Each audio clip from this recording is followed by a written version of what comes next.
Good morning mga kadila. Yan. Adobong manok po tayo ngayon. Ha? So, simple lang po ere. Ha? So, bagaya ko lang pong minarinade sa toyo itong ating manok. Ha?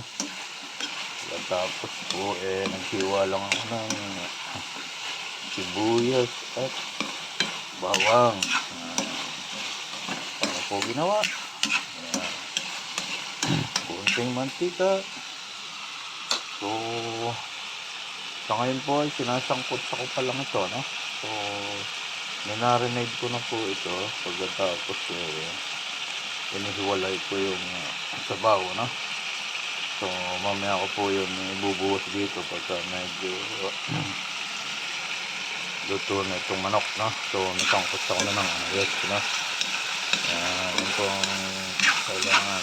Siguro maraming fritado or pangsahog yung ating simple lang naman po yung adobo yun.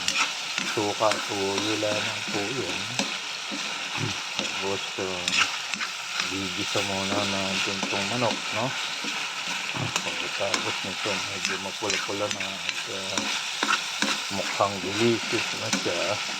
Tapos natin ilalagay yung pinakang sabaw na yung suka, toyo, no? So ayan, mayroon na rin po siyang bay leaf o laurel, no? Para masarap. Yung sabaw nga po pala nito, meron na siya pamintang durog, no? Ayan, medyo mapula-pula na, mga konting halo pa ulit. Haluin lang po natin ang haluin at pagsamasamahin. Ayan, kaya medyo mapulong at lumabas na yung pumalo ng isang mantika yung kanyang taba, ano? Ayan. So, ginagawa po natin ito para hindi po malansa yung ating manok, no? Kailangan sangkot sa'yo, palabasin po natin yung kanyang katas, yung makatas na katas para mawala yung lansa niya, no? Yan na po, parang adobo na siya. Pero hindi pa po yan, kaya halo ko pa po yung tawag natin dito, yung kanyang sabaw. Pagkatapos dadagdagan ko ng konting tubig pa. Ayan na yan, halo ko na po, ano? Makukulong po natin yan dyan, no? Yan, pakulong po natin. Okay. Ngayon ko po muna ng pang lumambot pa, no? Lambutan po natin ng konti. Ayan, so pagpapatuloy po ng ating adobong manok, dagdagan ko po ito ng sabaw. Ayan. Dagdagan ko po ito ng sabaw para nang sa ganun, kung medyo marami yung ating nailagay na toyo, mahahabol po na ng lasa. At ganoon din po. Yan. Lalambot pa pong ganap yung ating adobong manok, no? Ayan. Ayan po yun, ha? Ayan po kasi yung anak ko nag-request sa akin na nagluto ko ng adobong manok. Ayan. Pinagluto ko po siya ngayon, no? At napakahilig po nung sasabaw ng adobo, kaya medyo lagyan natin ng konti pang sabaw, na bukod doon sa kanyang sabaw nung pinagmarinadan.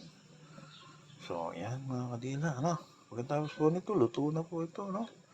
Ready to serve na po. Pakukulungan ko na lang para lumambot, mabawasan ng konti yung sabaw at ready na siya.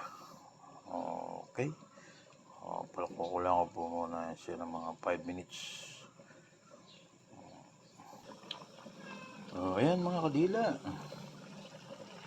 luto na po, ready to serve na po ang ating adobong manok. Ayan, adobong manok. Paano po ang ginawa ko dito? Ganito lang po, simple lang po. Ayan, yung po manok, niraminate natin ng mga Siguro mga 15 minutes lang ito. Hindi naman ako. Ang tagal kasi niluto ko na po kagad. 15 minutes. Ang pagmamarinate po, eh, hahaluin niyo po yung yung manok doon sa ating toyo. Saka suka, no? Ganyan po ang gagawin ninyo. Halo ng halo para manuot yung kanyang lasang toyo doon sa manok. Hindi pag kinain natin, pag ninanamnam na natin yung pinakang karne ng manok, ang nangyayari po matabang, wala pong lasa yung loob. Kaya po dapat gano'n na gagawin. Lalamasin niyo po sa suka at toyo, no? Pagkatapos noon, yung pong ating manok, unahin po nating ihigisa, no? Igigisa po natin sa bawang at sibuyas. Ganun po ang sistema ko pagluluto ng adobo.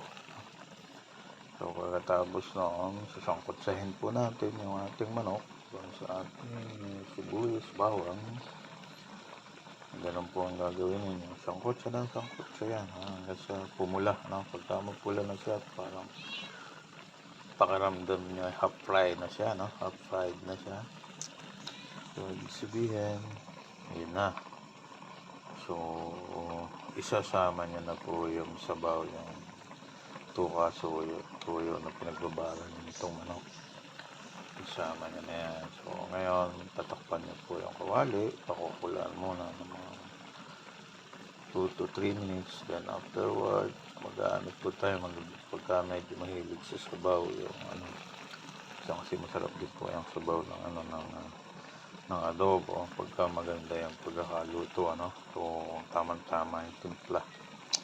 So ganun po ang gagawin ninyo.